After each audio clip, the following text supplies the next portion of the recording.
Hi, I'm Amanda. And I'm Ella. Today we are going to be showing you how to make the bullseye from your technique card. Feel free to follow along.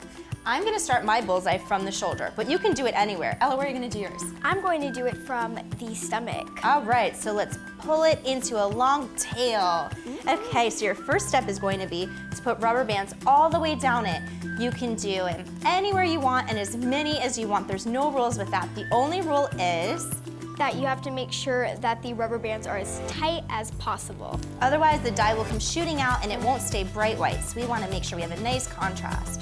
So one thing I like to do once I get towards the middle is when I add them to the other side, I flip it around so that way we can have them coming from this way and then you don't have to go through so much fabric. Makes it easier, right? Yeah, that's smart. Okay, so we'll start from here, go from the other side. And remember, you can have 1, 2, 3, 4, 5, or you could have like 100 if you really want. Just keep putting them on there because the more rubber bands you have, the more lines it's gonna make in your bullseye. So it depends if you want more white or more color. Both ways are fun. How are you doing? You doing it? Oh, you are already done. Well, Miss Ella.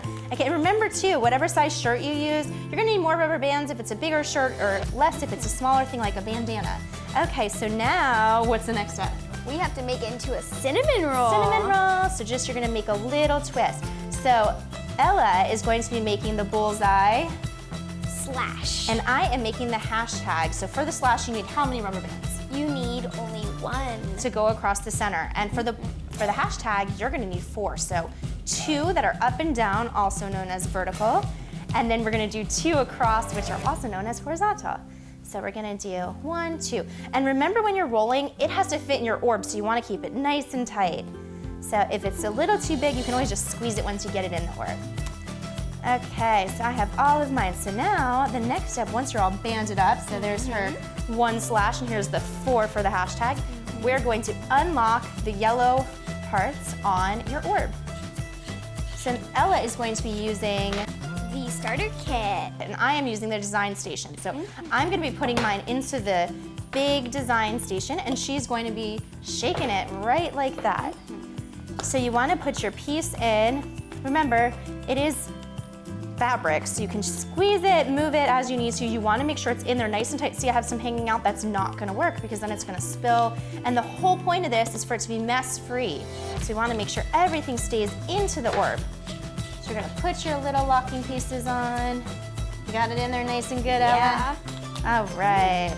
Sometimes it takes a minute. You gotta make sure you get it in there good. There. Perfect. So now I'm gonna move the station closer to me so that way it's easier. Ella's almost done. She just had to add the pink piece. So you put it in there and then screw these on. You wanna make sure these are really tight so that all of the dye stays in there. And then you're gonna put this on here. And we can use this little handle as like a screwdriver almost. Okay, and I'll wait for Miss Ella to get hers done. All right, perfect. It's nice and tight in there. So we already prepped all of our dye ahead of time. So if you need more information on how to do that, you can watch our tips and tricks video. But since ours is ready to go, I'm just gonna take them out here so you can see what I'm doing really well. And I am going to be using the blue and the yellow. What colors are you using? I'm using blue and red. All right, so now just give them a little shake, shake, shake, shake, shake, shake. Make sure they're nice and mixed. Woo! And the cool thing too is you can use this almost like a stand. It stands up on its own. All right, so then we are going to put the lighter color first.